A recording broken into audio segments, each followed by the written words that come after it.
wrestling. Want to spend a good bit of time talking about a guy you have a great deal of personal history with, and I imagine even after all the battles, a close personal longtime friend, as Mean Gene Okerlund used to say. The great Mephisto, Frankie Cain, passed away. Yeah, Frankie. Yeah, that hit me pretty hard earlier this week when Scott Teal posted uh, on Facebook, and I read that. Yeah, Frankie was a hell of a performer, just a hell of a guy.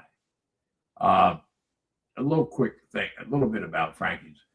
He was an orphan, wandering the streets and watching the con artist work of Columbus, Ohio, years ago, and ended up getting into these club boxing matches, and where they had boxing and wrestling on the same night, and with fighters who weren't very professional, but worked his way up to where he had a fair, boxing career, and then hooked up with Al Haft in Columbus, the wrestling promoter, and it began from there. I first met him in the Carolinas in '67, and that's where our story picked up. He was one half of the Infernos with Rocky Smith, and the manager was J.C. Dykes, and I got involved that year in 1967 and a good portion of 1968 in working six-mans with the Infernos as partners of the two top baby faces, the top babyface tag team in that area at the time, George Becker and Johnny Weaver. And on Christmas night of '67, we drew the largest Christmas show house at that time in the old the old Coliseum down on Independence Boulevard in Charlotte. It was myself, Weaver, and Becker against the Infernos with Dykes and wrestling tights, and it was a hell of a deal. But I said when I posted, made some comments on social media about Frankie, I mentioned I never left a match with Frankie Cain without realizing I had learned something. Small, large, whatever, but I had learned something. Hell of a ring general, hell of a worker, hell of a wrestler. And one of the things that I used there, that's a good picture of him as the Great Mephisto, which he worked in this territory as well. But one of the things that I used to tease him about, I'd sit and just like flutter my eyes and stare. He said, "What the hell are you doing?" And I said, "You're special." "What do you mean?" I said, "Well, you're the only wrestler I know that's punched not one promoter, but two." And one of those promoters was Roy Shires, who I'd seen wrestle as Professor Roy Shires in San Francisco. Now, I always heard that Roy was, quite volatile and a tough guy to deal with.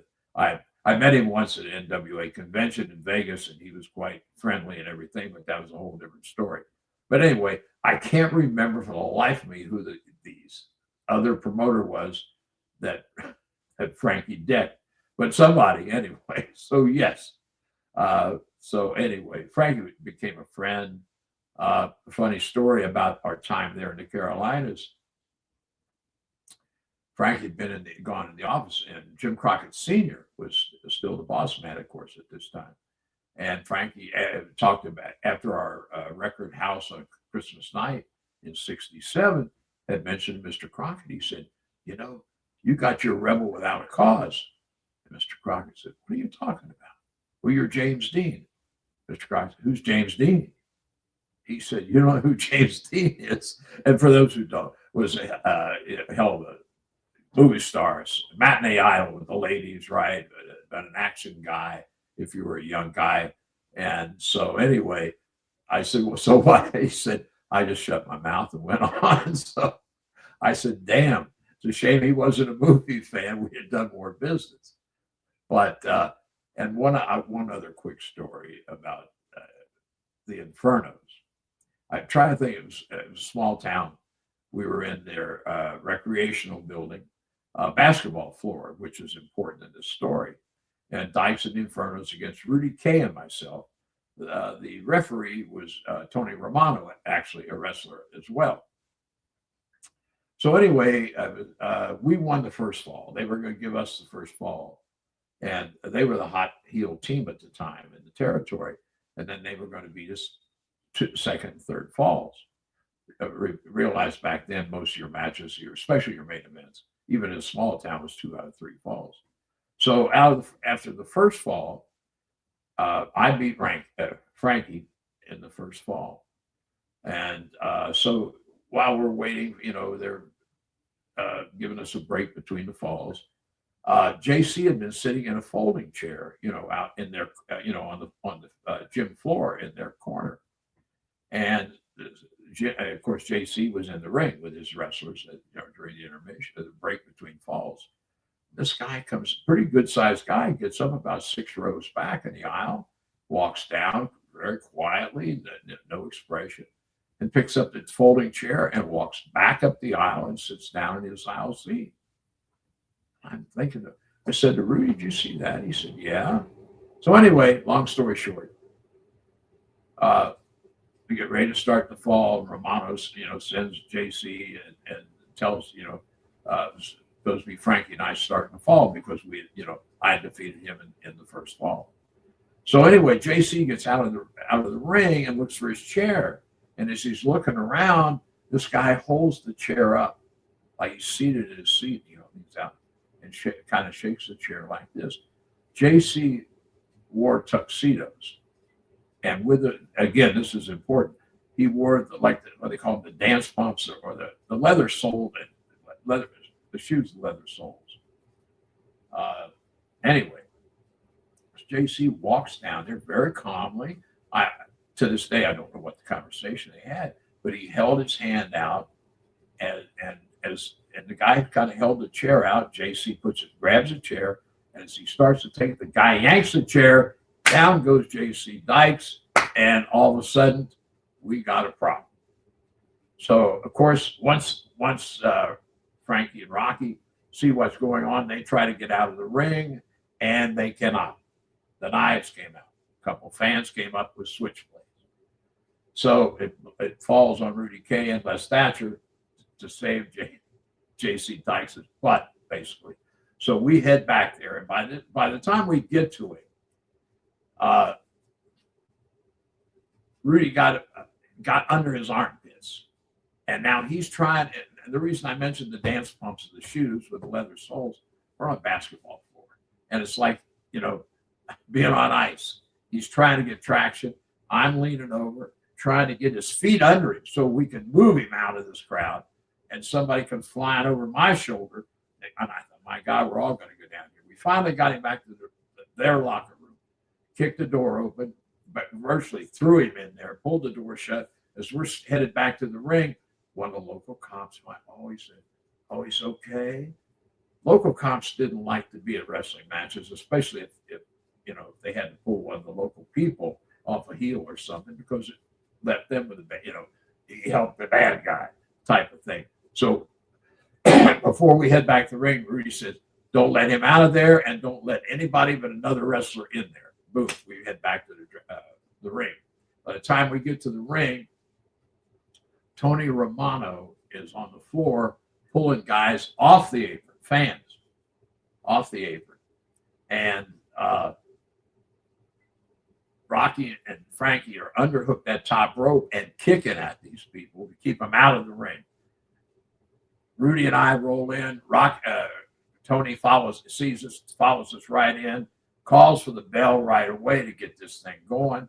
So the minute Frankie comes into the ring, we lock up. He said, beat me and beat me now. We're not going to be here another minute that we don't have to be here. And so that's and we got him out of there, everybody.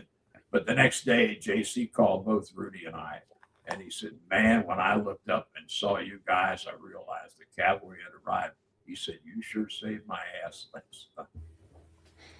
But that's the good old days, man. That's the good old days. But there are young fans who are like, this is the era you long for? What are you talking about?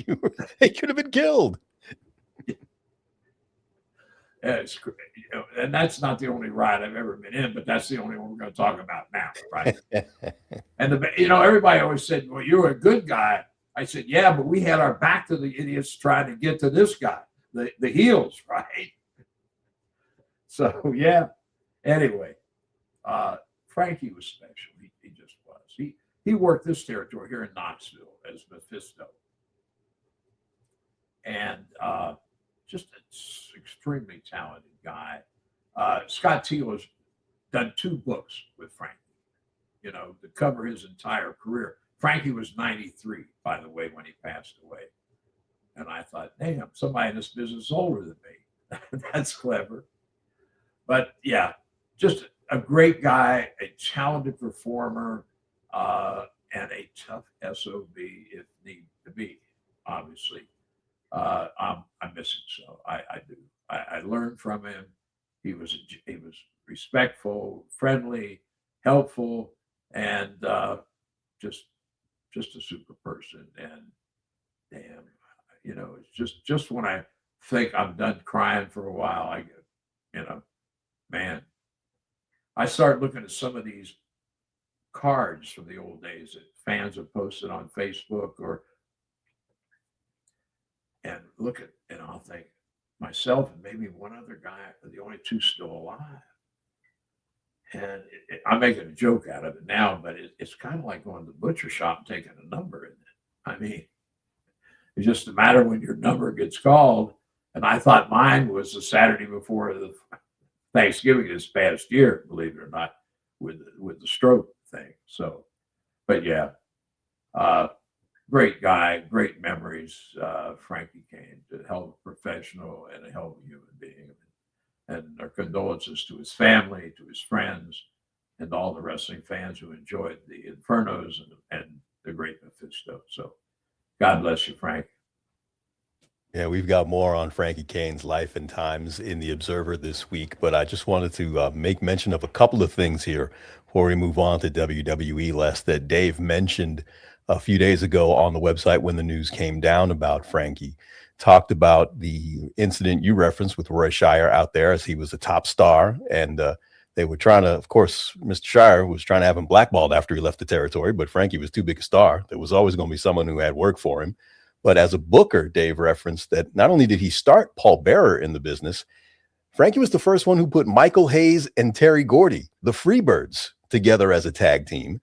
And one other thing that blew my mind, because, you think of history as the stuff you read in books or in school and don't realize just how close you really are to some historical things. This man was walking around with us a week ago, and he was perhaps the last man who, as of a few days, was still alive that had worked with Jim Londos. Wow. And Londos was out of the business before I started. Wow.